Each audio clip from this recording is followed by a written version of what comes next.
चले सबसे पहले पढ़ते हैं accounting period assumptions. Accounting period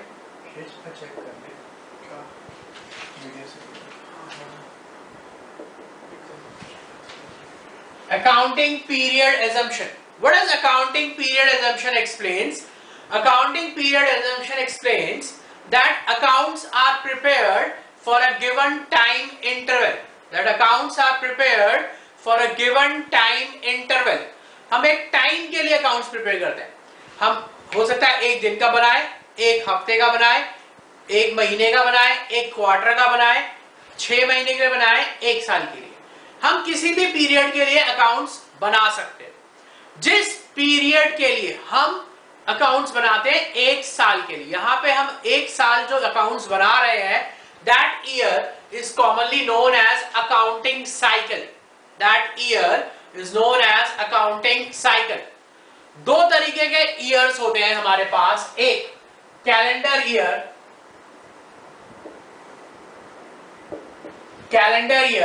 that is 1st January till 31st December. 1st January till 31st December. Second, financial year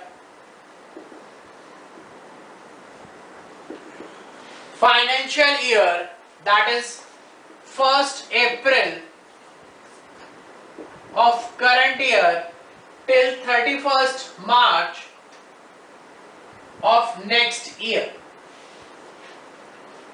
दो years होते हैं हमारे पास, एक calendar year that is 1st January till 31st December, financial year that is from 1st April till 31st March of next year. इन दोनों years में से जो ईयर भी हम फॉलो करते हैं अपने अकाउंट्स को बनाने के लिए, इन दोनों ईयर्स में जो ईयर भी हम फॉलो करते हैं अपने अकाउंट्स को बनाने के लिए, that year is known as accounting year of the business. That year is known as accounting year of the business. ज्यादातर नहीं, अब maximum businesses financial year follow करते हैं फॉर प्रिपरेशन ऑफ अकाउंट्स।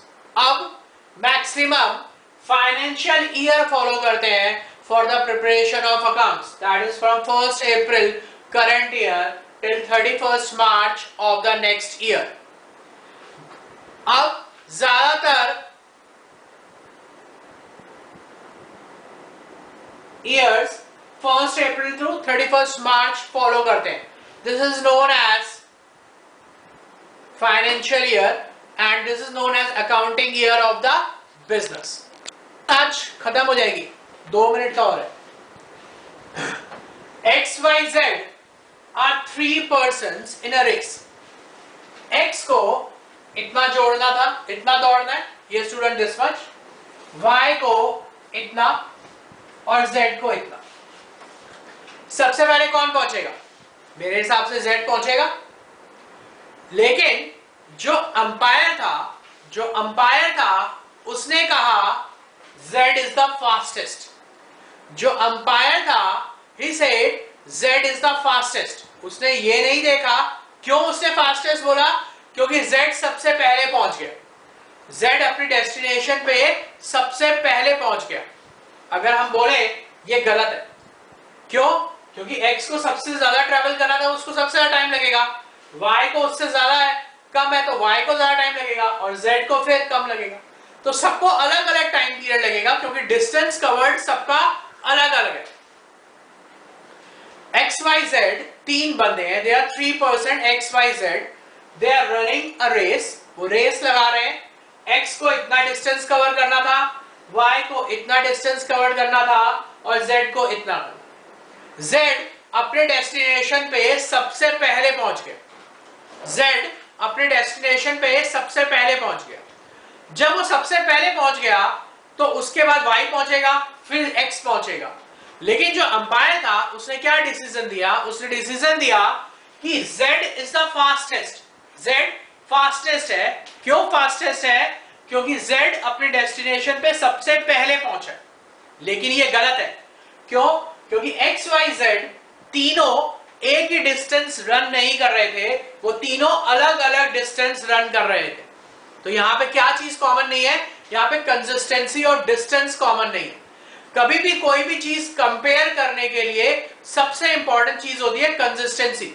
अगर हम कभी भी किसी से ये नहीं पूछते कि आपका 8th में मार्क्स कितने आए, आपके 9th में कितने मार्क्स आए, लेकिन जब आप 10th का बोर्ड दे के निकलोगे या बोर्ड का जब रिजल्ट आएगा, आपसे सबके सब यही पूछेंगे यार 10th में कितने नंबर आए, बोर्ड में कितने नंबर आए, बोर्ड में कितने नंबर आए। क्यों? क्योंकि वहां पे जो बोर्ड का पेपर है वो सारे बच्चों के लिए एक जैसा है। जो बोर्ड का पेपर है वो सारे बच्चों के लिए एक जैसा है। That is consistent to every person, every student. तो वहां पे वो रिजल्ट कंपेयर हो सकता है। इसीलिए प्रिंसिपल ऑफ कंसिस्टेंसी का बहुत इंपॉर्टेंट रोल है अकाउंट्स में।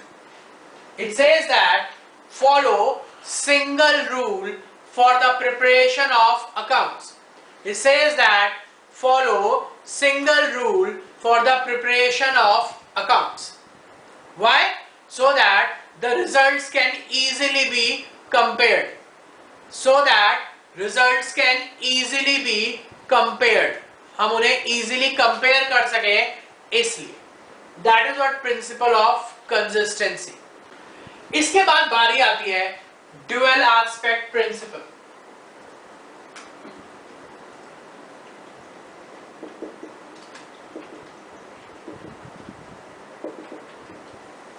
इसके बाद बारी आती है ड्यूअल एस्पेक्ट प्रिंसिपल।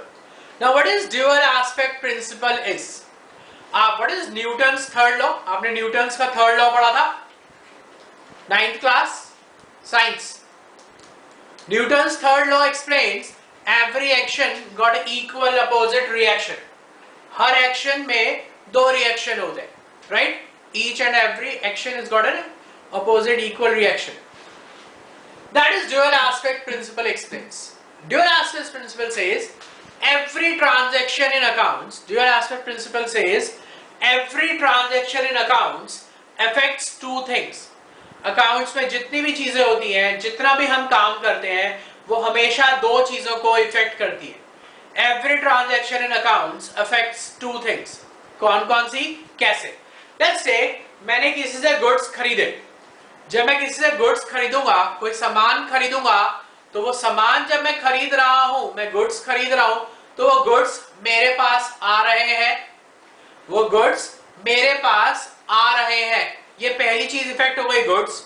दूसरा, मेरे पास से कैश जा रहा है, मेरे पास से कैश जा रहा है. गुड्स आ रहे हैं और कैश जा रहा है, तो दो चीजें इफेक्ट हो गई, एक गुड्स और दूसरा cash. That is what dual aspect principle explains. Every transaction in accounts, every transaction in accounts affects two sides. Every transaction in accounts affects two sides. That is what we call assets are always equals to equities. Assets are always equals to equities. यहां तक हमारा जो part था वो theoretical part था. इसके अलावा भी 5-6 प्रिंसिपल्स और हैं जो हम धीरे धीरे अकॉर्डिंग टू टाइम पीरियड सीखेंगे. Right? Assets are always equals to equities. This are, यहां तक हमारा सारा प्रिंसिपल्स एंड assumptions थे. इसके अलावा 6 प्रिंसिपल्स और assumptions और हैं, अभी मैं एक्सप्लेन कर रहा हूं. इसके अलावा 6 प्रिंसिपल्स और हैं, हमारे को वो और आगे पढ़ने. हमारा जो फर्स्ट प्रैक्टिकल चैप्टर है, that is accounting equation. That is accounting equation.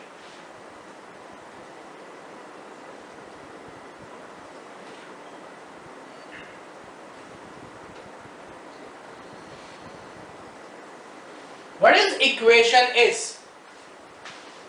Last principle जो हमने पढ़ा था that was dual aspect principle. Dual aspect principle says every transaction in accounts affects two side. हम कोई भी काम करते हैं अकाउंट्स में वो हमेशा दो चीजों को अफेक्ट करती है. Every transaction in accounts affects two sides. Clear? Clear? Yeah. Okay. Now, dual aspect principle के basis पे ही हम पूरी accounts पढ़ते हैं. On the basis of dual aspect principle, we study whole accounts. उसमें ही सबसे पहले आता है हमारे पास accounting equation. Accounting equation says assets are equals to equities. Assets are equals to equities. Now, what are equities? Equities वो सारे का सारा पैसा जो कि हमने बिजनेस में लगाया है, चाहे खुद या किसी से लेकर, चाहे खुद या किसी से लेकर, वो सारे का सारा पैसा जो कि हमने अपने बिजनेस में लगाया है, चाहे खुद चाहे किसी से लेकर, जो पैसा मैंने खुद लगाया है, that will known as owners equities. जो पैसा मैंने लगाया है that is known as owners equity. और जो पैसा मैंने किसी और से लेके लगाया है that is known as outsiders equities.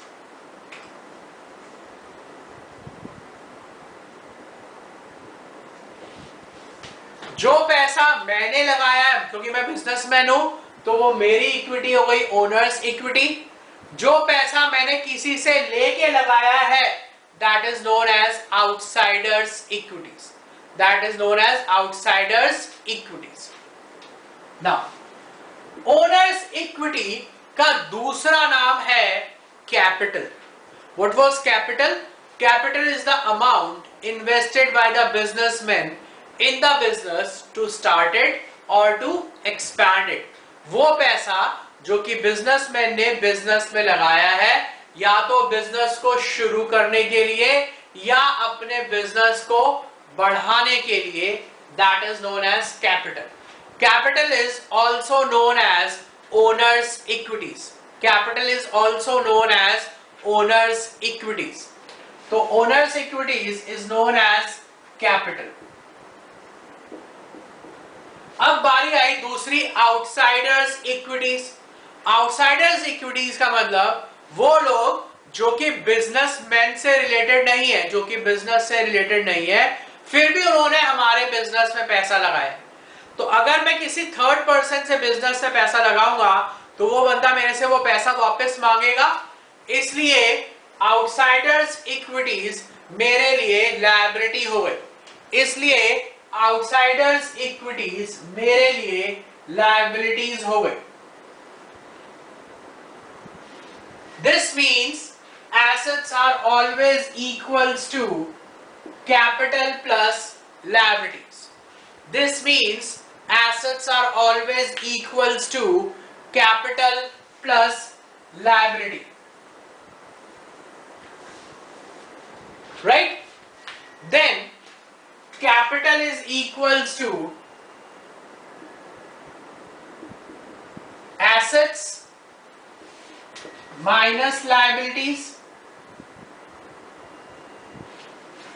and liabilities are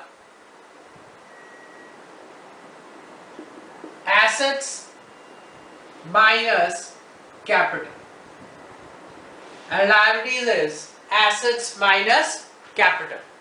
What is known as assets is equals to capital plus liabilities is known as accounting equation. Is known as accounting equation.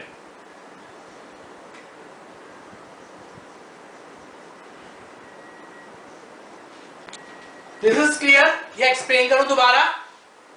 एक बार दोबारा explain करते हैं. We started with accounting equation. Assets are equals to equities. Assets are equals to equities. Now, What are equities? Equities are those amount, that amount which is invested in our business.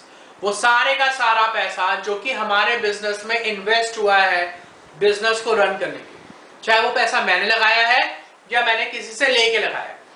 जो पैसा मैंने लगाया है that is known as owners equities, और जो पैसा मैंने किसी से लेके लगाया है that is known as outsiders equities. Owners equities is commonly known as capital and outsiders equities is commonly known as liabilities. This means assets is equals to capital plus liabilities, or capital is equals to assets minus liabilities, or liabilities is equals to assets minus capital. This is known as accounting equation. This is known as accounting equation. Clear? लिख लो इसको, काम आएगा। चलते हैं।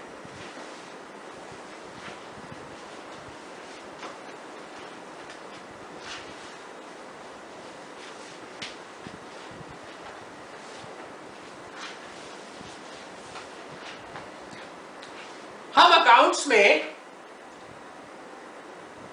No we can't say assets as profit. चले? Right. Accounts में हम कोई भी चीज, सारी की सारी अकाउंट्स हम एक फॉर्मेट में बनाते हैं। सारी की सारी अकाउंट्स हम एक फॉर्मेट में बनाते हैं, and formats are always will be prepared with the help of pencil scale. Formats will always be prepared with the help of pencil and scale. बिल्कुल याद रखना, जो भी मैं ग्रीन पेन से लाइनें खींचूंगा इसका मतलब वो सारी लाइनें आपको पेंसिल से खींचनी है। राइट? चलते हैं। Format accounting equation. हम अकाउंट्स में जो भी चीज बनाते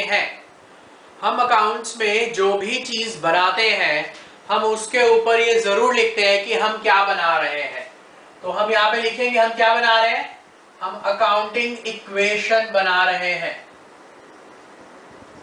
हम क्या बना रहे हैं, हम अकाउंटिंग इक्वेशन बना रहे हैं। Serial number, particulars. कई टीचर्स ये सीरियल नंबर का कॉलम भी नहीं बनवाती हैं। कई टीचर्स ये सीरियल नंबर का कॉलम नहीं बनवाती हैं, लेकिन हम फिर भी बना रहे हैं। Serial number, particulars, assets. Assets थोड़े बड़े होते हैं, दैट इज उसके आगे लिखेंगे रुपीस, क्योंकि एसेट्स अमाउंट लिखनी है हमने, उसके आगे हम लिखेंगे rupees is equals to. Sir particulars में क्या लिखेंगे? पर्टिकुलर्स में खाली पर्टिकुलर्स लिखेंगे, इसमें ट्रांजैक्शंस लिखेंगे जो हमने ट्रांजैक्शन करी है। इसमें हम वो ट्रांजैक्शंस लिखेंगे जो हमने ट्रांजैक्शंस करी होंगी। अभी बता रहा हूं, अब तो शुरू हुआ है। Assets rupees, capital rupees plus liabilities, that is assets is equals to capital plus liabilities। इस तरीके से इसका फॉर्मेट बनेगा। चलो, right. Now why we do business.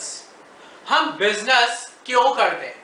हम बिजनेस करते हैं पैसा कमाने के लिए। हम बिजनेस करते हैं पैसा कमाने के लिए। हमें कैसे पता चलेगा कि हमारे बिजनेस में प्रॉफिट हो रहा है या नहीं हो रहा है?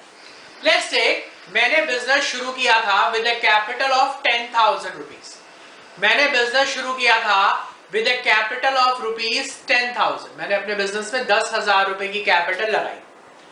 अब वो कैपिटल एक महीने के बाद बढ़ के 15,000 रुपए हो गई। वो कैपिटल इंक्रीज होके 15,000 रुपए हो गई। इसका मतलब मुझे 5,000 रुपए का प्रॉफिट हुआ होगा।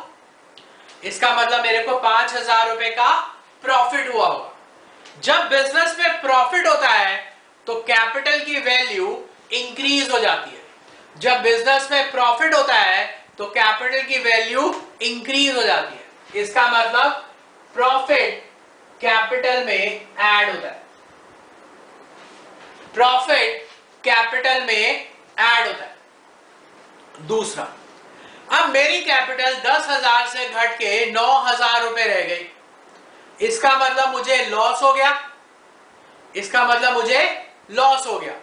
लॉस से कैपिटल घट जाती है, इसका मतलब अगर हमारे बिजनेस में लॉस होगा तो हम उसे कैपिटल में से माइनस करेंगे। इसका मतलब अगर मुझे बिजनेस में लॉस होगा तो हम उसे कैपिटल में से माइनस करेंगे। Profits are added to the capital and losses are subtracted from the capital, correct? Right. Now अगर याद होगा, मैंने लास्ट क्लास में तुम्हें बताया था कि हम बिजनेस में 5 चीजों को पढ़ते हैं, या हम अकाउंट्स में 5 चीजों के बारे में पढ़ते हैं: assets, capital, liabilities, expenses and revenue. Expenses and revenue, expenses हमारे खर्चे और रेवेन्यू हमारी incomes.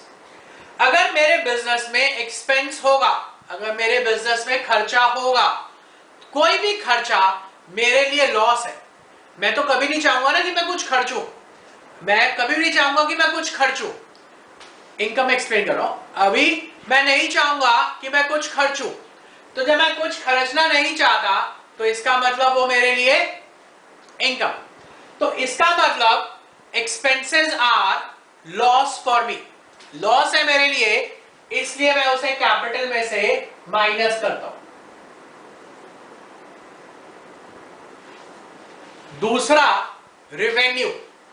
Revenue is an income, revenue मेरे लिए फायदा है, it's a profit for me.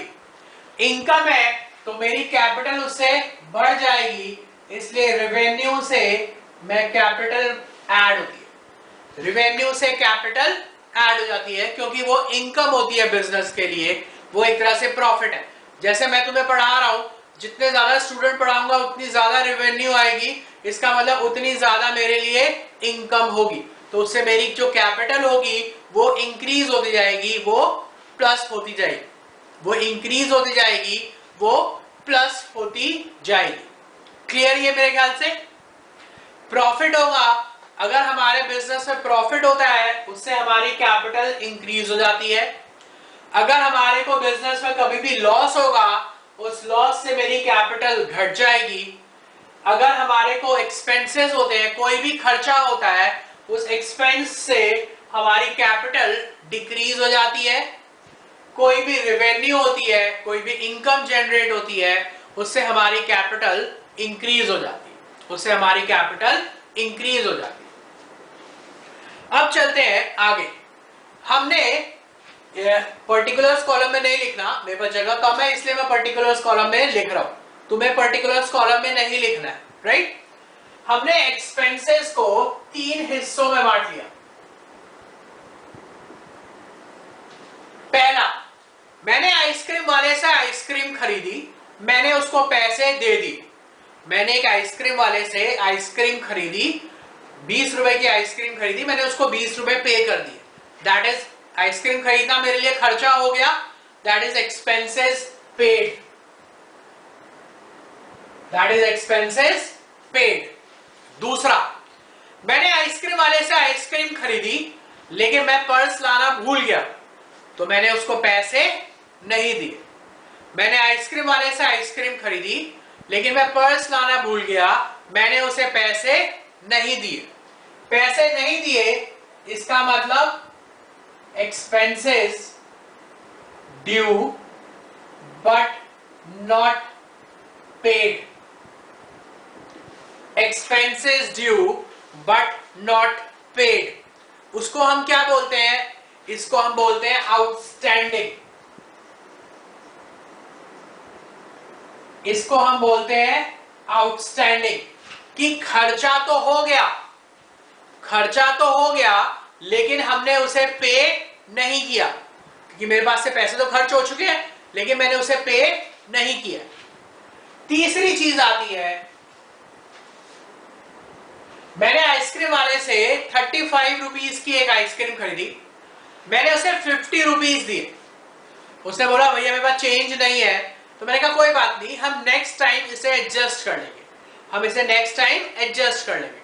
तो इसका मतलब मैंने 15 रुपए उसे फ्यूचर के लिए पे कर दिए, मैंने 15 रुपए उसे फ्यूचर के लिए पे कर दिए, दैट इज इन एडवांस। कि अगर जब मैं फ्यूचर में आइसक्रीम खरीदूंगा तो 15 रुपए मैंने उसे पहले से दिए हुए हैं, तो जो खर्चा मेरे को फ्यूचर में होने वाला है मैंने उसको आज की डेट में ही पे कर दिया, that is expenses paid in advance.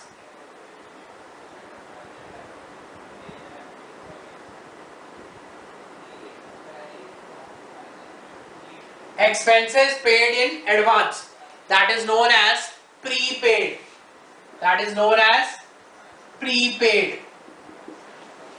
right? ये इतने वाला जो पोर्शन है ये वाला, इसको लिख लो एक्सपेंसेस पेड। इसी तरह से चार्ट बना के नेक्स्ट पेज पे लिखना, जिस पेज पे आपने फॉर्मेट बनाया उस पेज पे नहीं लिखना, नेक्स्ट पेज पे लिखना टॉप पे, expenses paid, expenses due but not paid and expenses paid in advance.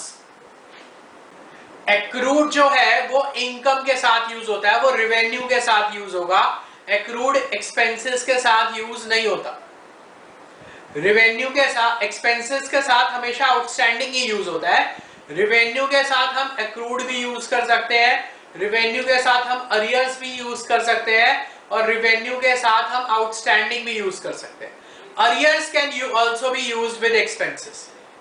चलते हैं, हमने यही पढ़ा था accounting equation is dual aspect principle, every transaction in accounts affects two things. चलते हैं, सबसे पहला एग्जांपल लेते हैं, एक्सपेंसेस पेड।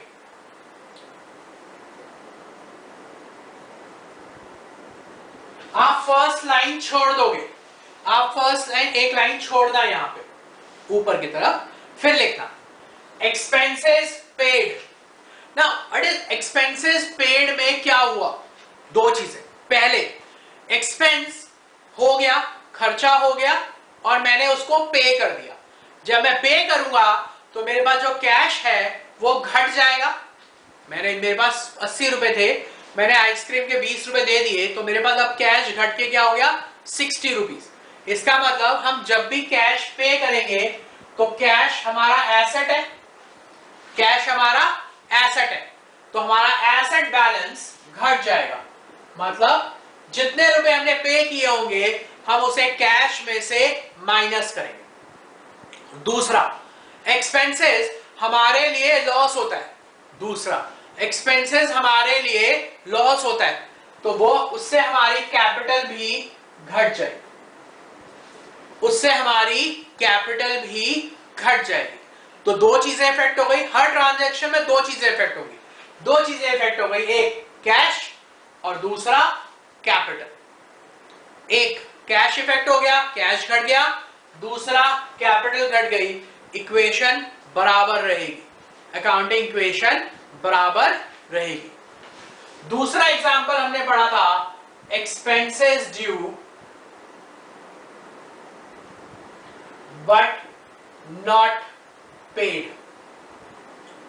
दूसरा एग्जांपल हमने पढ़ा था expenses due but not paid. मतलब खर्चा तो हो गया था, खर्चा हो गया, इसका मतलब मैंने आइसक्रीम खरीद ली, दैट इज खर्चा होना। खर्चे होने से मेरी कैपिटल घट जाती है, तो कैपिटल में से माइनस। इसको रिकॉर्ड करने के लिए कौन सा प्रिंसिपल है? इसको रिकॉर्ड करने के लिए प्रिंसिपल है accrual basis of accounting. What is accrual basis of accounting was saying? It was saying that every transaction to be recorded on the basis of their happening. जिस दिन जो ट्रांजैक्शन हमने रिकॉर्ड करी होगी, सॉरी, जिस दिन जो ट्रांजैक्शन हुई है उस ट्रांजैक्शन को हम उसी दिन रिकॉर्ड करेंगे। जिस दिन जो ट्रांजैक्शन हुई है हम उस ट्रांजैक्शन को उसी दिन रिकॉर्ड करेंगे। इसलिए क्योंकि एक खर्चा हो गया इसलिए हमने उसे कैपिटल में से माइनस कर दिया। दूसरा, हमने उसे अभी पे नहीं किया, पे नहीं किया तो मुझे उसे फ्यूचर में पे करना पड़ेगा। वो मेरे लिए एक तरह से लायबिलिटी हो गई, वो मेरे लिए एक उधार हो गया। भाई मैंने आइसक्रीम वाले से आइसक्रीम खरीदी हुई, मैंने उसके पैसे नहीं दिए, मुझे वो पैसे देने हैं, तो वो मेरे लिए लायबिलिटीज है। तो हम लायबिलिटीज में एक कॉलम बनाएंगे outstanding expenses.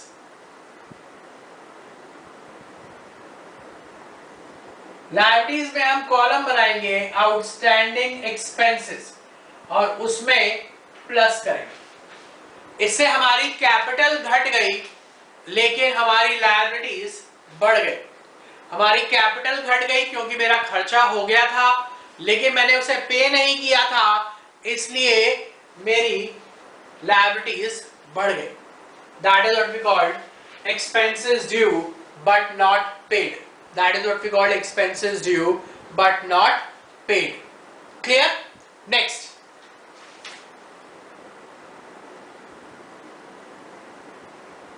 Expenses paid in advance. Expenses paid in advance मतलब खर्चा मैंने टाइम से पहले कर दिया। अगर मैं टाइम से पहले खर्चा कर रहा हूं इसका मतलब खर्चा तो हुआ ही नहीं है क्योंकि मैंने उसे एडवांस में पे किया है, इसका मतलब खर्चा नहीं हुआ, तो कैपिटल में से तो वो माइनस नहीं होगा। लेकिन मैंने पे किया है, प्रीपेड पे किया है। पे किस पे करते हैं हम? कैश में। तो मेरे पास जो कैश बैलेंस है वो घट जाएगा। मैंने एडवांस में पे किया है तो मेरे पास जो कैश बैलेंस है वो घट जाएगा, तो मैंने कैश में से उसे सब्ट्रैक्ट आउट कर दिया। मैंने कैश में से उसे सब्ट्रैक्ट कर दिया। दूसरा, ये एडवांस में पे किया, इसका मतलब जब मैं फ्यूचर में वो एक्सपेंस करूंगा, इसका मतलब जब मैं फ्यूचर में वो एक्सपेंस करूंगा तब मुझे उतने पैसे नहीं देने पड़ेंगे क्योंकि मैं उन्हें आज की डेट में पे कर चुका। इसका मतलब वो मेरे लिए एक तरह से फ्यूचर बेनिफिट हो गया। Any future benefit is an asset. Any future benefit is an asset. तो एसेट्स में हम एक कॉलम बनाएंगे, एसेट में हम एक कॉलम बनाएंगे प्रीपेड एक्सपेंसेस।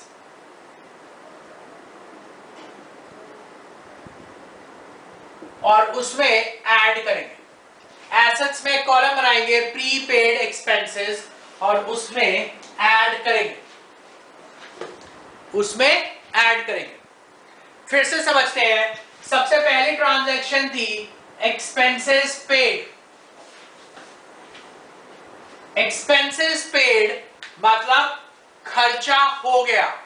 खर्चा हो गया तो मेरे पास से कैश बैलेंस घट गया क्योंकि मैंने आइसक्रीम खरीदी और मैंने आइसक्रीम वाले को पैसे दे दी। आइसक्रीम खरीदना मेरे लिए खर्चा है, इसलिए मैंने उसे कैपिटल में से माइनस किया।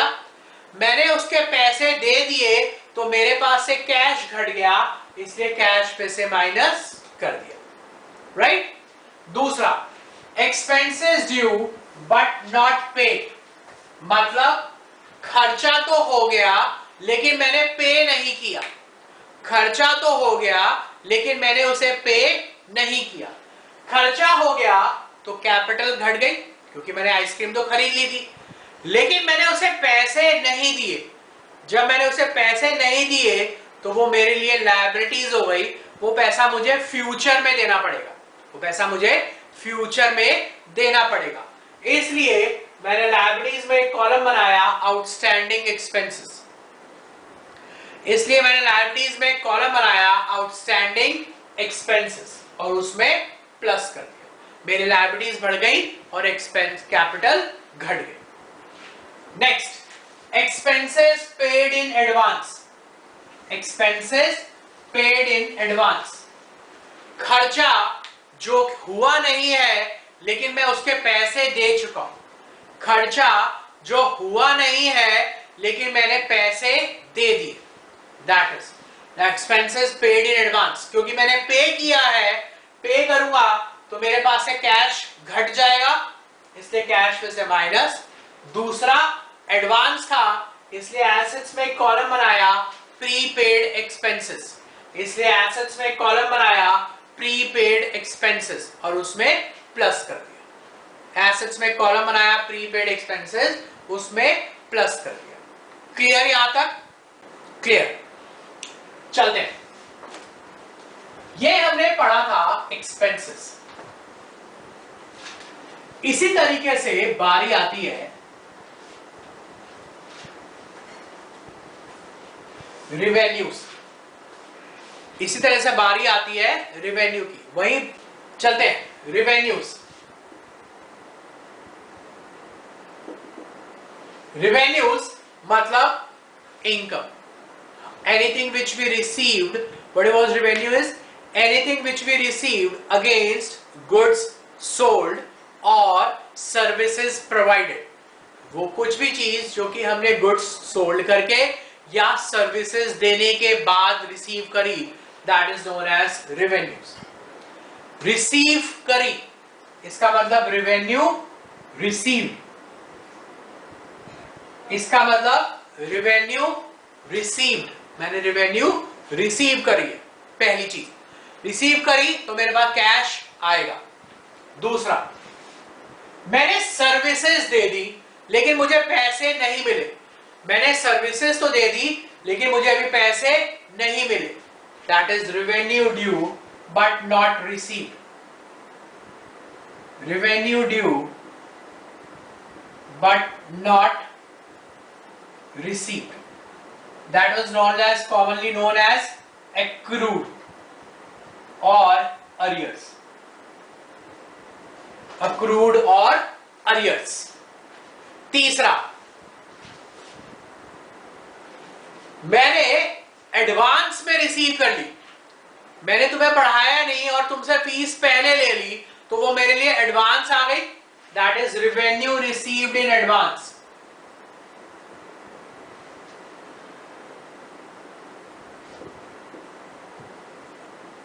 known as pre-received, known as pre-received, known as pre-received। लिख लेते हैं, revenues received, revenue due but not received, and revenue received in advance।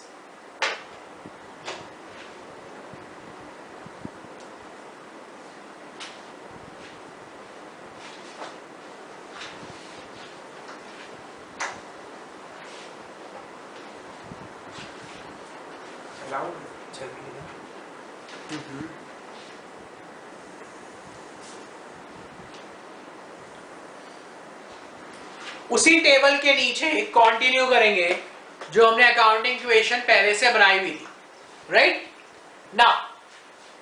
अब पहला क्या है, रेवेन्यू रिसीव्ड।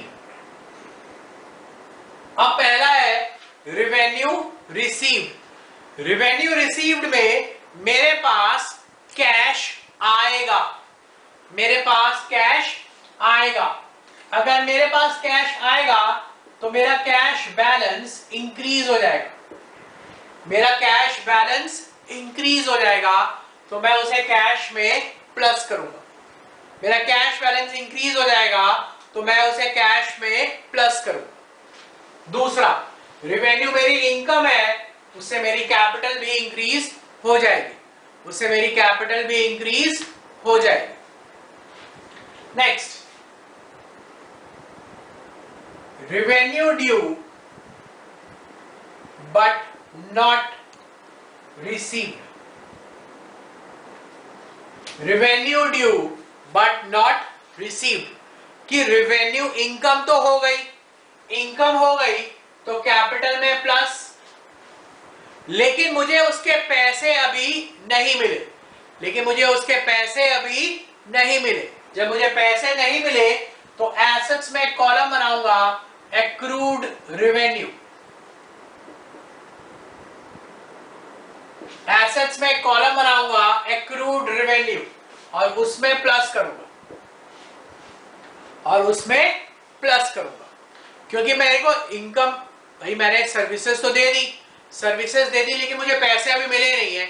आज नहीं मिले तो फ्यूचर में मिलेंगे, फ्यूचर में मिलेंगे तो मेरे को फ्यूचर में बेनिफिट है। Future benefit is an asset, future benefit is an asset. Next, revenue received in advance, revenue received in advance, revenue मैंने टाइम से पहले रिसीव कर ली, रिसीव कर ली इसका मतलब मेरे पास कैश आ गया, कैश में प्लस, इसका मतलब मेरे पास कैश आ गया, कैश में प्लस। दूसरी चीज, क्योंकि मैंने अभी सर्विसेज प्रोवाइड नहीं करी है, अगर मैं फ्यूचर में सर्विसेज नहीं दे पाया तो जिससे मैंने वो पैसे रिसीव करे वो लोग मुझसे वो पैसे वापस मांगेंगे, तो मेरे लिए वो क्या हो गई, लायबिलिटीज, मेरे लिए क्या हो गई, लायबिलिटीज। तो लायबिलिटीज में एक कॉलम बनाएंगे, प्री रिसीव्ड रेवेन्यू, लायबिलिटीज में एक कॉलम बनाएंगे प्री रिसीव्ड रेवेन्यू और उसमें ऐड करेंगे, और उसमें हम इसको ऐड करेंगे, राइट। फिर से समझते हैं, पहला था रेवेन्यू रिसीव्ड, हमने सर्विसेज प्रोवाइड करी और हमारे को कैश मिल गया, मैंने सर्विसेज दी और मुझे उसके अगेंस्ट में पैसे मिल गए, तो मेरे पास कैश आएगा, जब मेरे पास कैश आएगा तो मेरा कैश बैलेंस इंक्रीज हो जाएगा, मतलब वो प्लस हो जाएगा। रेवेन्यू मेरे लिए प्रॉफिट होता है, हमने पहले ही अकाउंटिंग इक्वेशन में लिखा था, तो हमने उसको कैपिटल में प्लस कर दिया। दूसरा, revenue due but not received, that is income हो गई लेकिन मुझे पैसे अभी नहीं मिले, इनकम हो गई इसलिए कैपिटल में प्लस, लेकिन मुझे उसके पैसे नहीं मिले, मतलब मुझे उसका कैश नहीं मिला, वो मुझे फ्यूचर में मिलेगा, तो इसका मतलब वो मेरे लिए एक तरह से फ्यूचर बेनिफिट है, सॉरी, इसका मतलब फ्यूचर बेनिफिट हमारे लिए एसेट है, तो हमने एसेट्स में कॉलम बनाया एक्रूड रेवेन्यू और हमने उसमें प्लस कर दिया, हमने उसमें उसको प्लस कर दिया। Next, revenue received in advance, revenue received in advance, हमने रेवेन्यू रिसीव करी तो मेरे पास कैश आ रहा है इसलिए कैश में प्लस, इसलिए कैश में प्लस, लेकिन क्योंकि जो पैसा मुझे मिला है मैंने उसके लिए सर्विसेज प्रोवाइड नहीं करी, वो मेरे लिए एक तरह से लायबिलिटीज हो गई, तो हमने उसके लिए लायबिलिटीज में एक कॉलम बना दिया प्री रिसीव्ड रेवेन्यू, उसमें हम उसे ऐड कर दिया, हमने उसमें उसको ऐड कर दिया। यहां तक क्लियर? कुछ पूछना है?